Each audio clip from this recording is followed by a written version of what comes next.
Hello everyone, here let you know what matches happened on Friday Night SmackDown and WWE main event for Friday the 13th. I'm a superstitious kind of person, and Friday the 13th to me is like some crazy shit probably gonna happen around the world. A main event, some crazy shit happened. I'll get to that. Mustafa Ali took on Von Wagner. The guy was trained by the Great Khali. Yeah, that guy ain't going nowheres. I think the only reason why he still got a job is because he's a big, tall guy. Ali hit 3 running drop kicks, could not knock the big guy down, hit 2 back-to-back super kicks, finally got him down to 1 knee. They went outside the ring. Ali threw Von Wagner into the ring post. Von Wagner had enough. Atomic drop, running shoulder tackle, massive running clothesline, floor, and Ali spin him right around. He picked up Ali and delivered, I got mad, he did deliver an impressive fallaway slam. Then he went up on the top rope. And this is a Friday the 13th shit right there, because a big guy like that going up the top rope, some shit's going to happen. Ali countered it, of course, hit a sunset flip powerbomb on the big guy. That was huge. And then he got back up the top rope and finished him off with a 450 splash for the 1-2-3. The other match of main event was Akira Tozawa from Monday Night Raw. Took on NXT's Audacity Jones. Jones, to me, just his attire, his hair, he looks just like Mike Henry in the ring. Just like honestly, if you put him Mike Henry in the ring, it's going to be hard to tell who's who. Audacity Jones just floored Tozawa running shoulder tackle. That was huge. They picked him up, slammed him down, hit a clothesline. He just played around with Tozawa, having fun. Then Tozawa started using his speed, dodging attacks on that. And they went up with the top rope, jumped off of it for a top rope crossbody.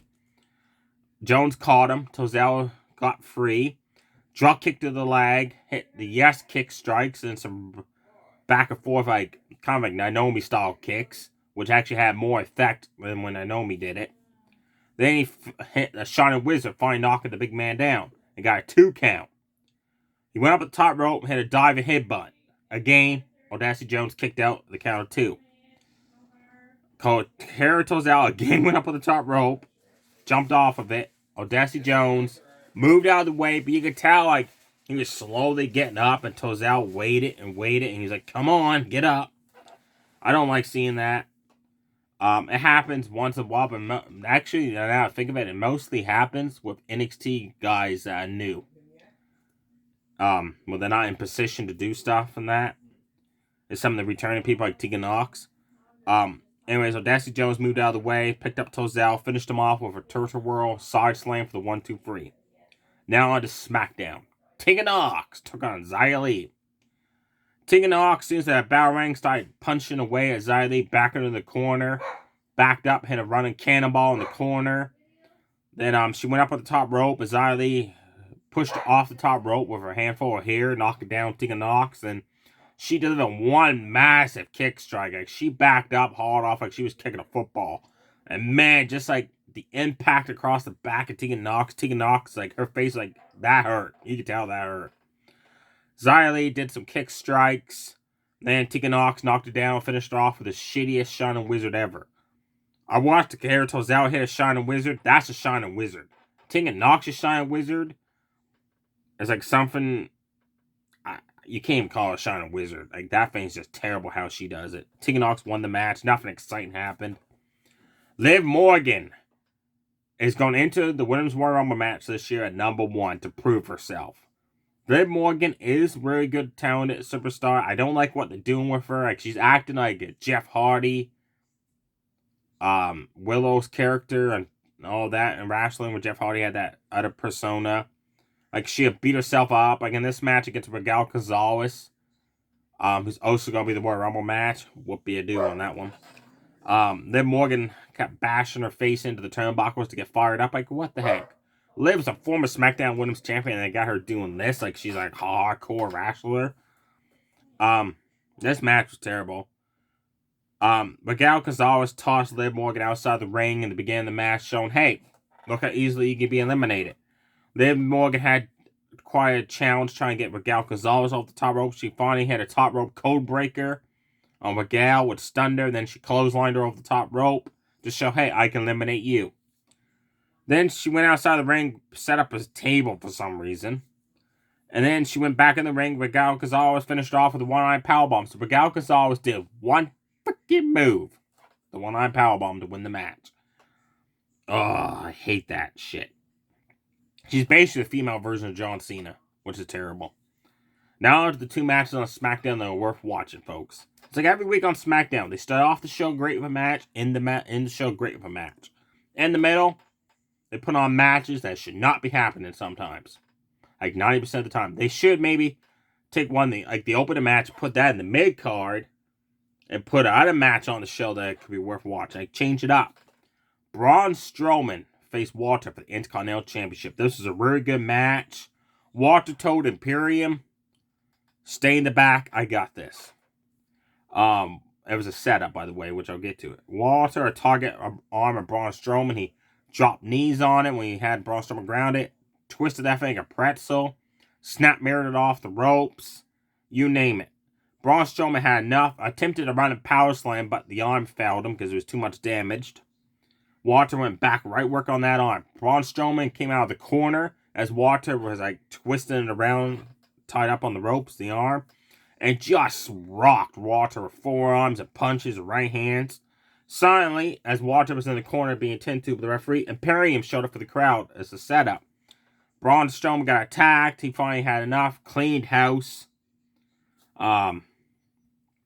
Walter exchanged chops and slaps. Braun Strowman backed out of the corner and just picked him up and just friggin' spine busted the holy hell out of Walter. Walter, however, got right back up, delivered a big boot, knocking down Braun Strowman. They exchanged forearms and all that. Walter countered a powerbomb, hit a forearm, then drop kicked him into the corner. And then, as Braun Strowman was coming out of the corner, Walter floored him with a clothesline. Again, Walter attacked the arm, which was smart thinking. Then he went up at the top rope, and Braun Strowman, they were fighting up at the top rope, but Walter jumped down, grabbed a hold of Braun Strowman, and powerbombed him off the top rope for the 1-2-3 to keep the Intercontinental Championship. Good job, Walter. Walter has announced that he's going into the Royal Rumble match, which is huge. Braun Strowman's probably going to announce he's going to be in it as well. You know what I'd like to see in Walter's Intercontinental Championship run? Arya Dragunov. Because if you think about it, NXT, those two guys put on awesome matches. That rivalry was awesome, intense. And Arya Dragunov ended Walter's NXT UK championship for he held it for many years, and Arya Dragunov ended that. So it'd be kind of nice to see him come up on the main roster in Walter's Intercontinental Championship run, showing hey, I'm the only guy that can beat this guy for titles. That'd be cool. Kevin Owens and Sami Zayn went out in the main event. Kevin Owens could not get out of the box. Before the match started, however, backstage, Sami Zayn asked Paul Heyman, what's the game plan? I want to speak Roman and all that. And Paul Heyman told Sami, they're not here. It's just you and me. And Sami's like, what? There's no one in the locker room? And Paul Heyman's like, no, it's just me. And he would not let Sami in the locker room. He told Roman. Roman wanted Sami to do it by himself, to win the match by himself. Now Paul Heyman's not even going to be at ringside. Sami says, I got this. As soon as that bell rang, Sami Zayn went right at Kevin Owens, punching him into the corner, knocked him outside the ring, hit a dive over the ropes, knocking down Owens on the outside. They hit a brain buster on the edge of the mat. Every match these two guys do, either Sami Zayn hits a brain buster on the edge of the mat, or Kevin Owens hits a German suplex on the edge of the mat. Every time these two guys face off, one of them do a move like that. Sami came off the top rope with elbow drop, knocking down Kevin Owens.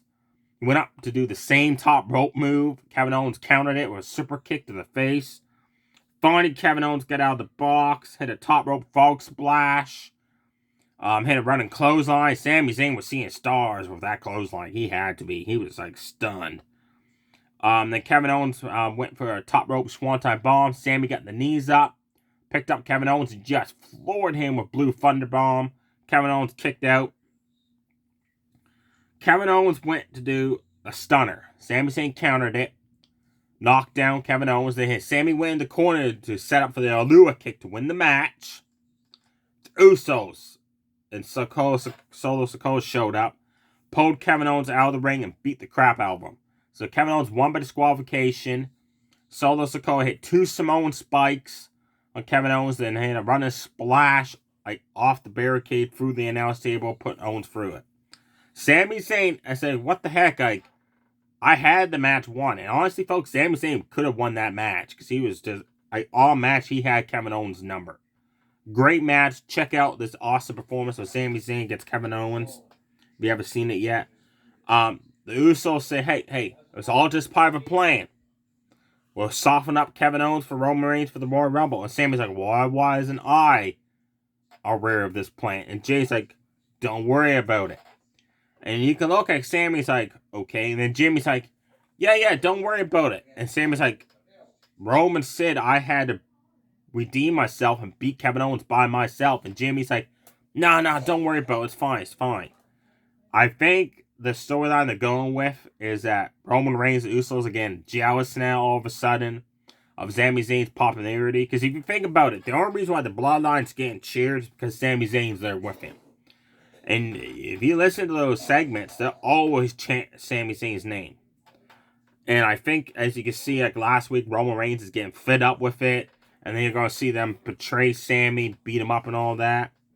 They announced next week on SmackDown, Karrion Kross is finally going to face Rey Mysterio one-on-one. And it's the start of a tag team tournament with the winners will face the Usos at the Royal Rumble for the SmackDown Tag Team Championships. And it's going to be Drew McIntyre and Sheamus against the Viking Raiders next week in the first round matchup. That's going to be huge.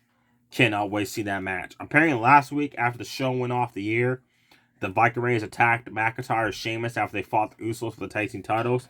Also in the tournament, it's going to be Imperium's Ludwig and Da Vinci against Rich Holland and Pete Dunne. We're going to have Hit Row versus Del Fantasma. And we're also going to have Mason Mansoor versus Alberto Carrillo and Garza. I have not seen those guys in a tag match for quite a while. But now I'm thinking the Royal Rumble is only 2 weeks away.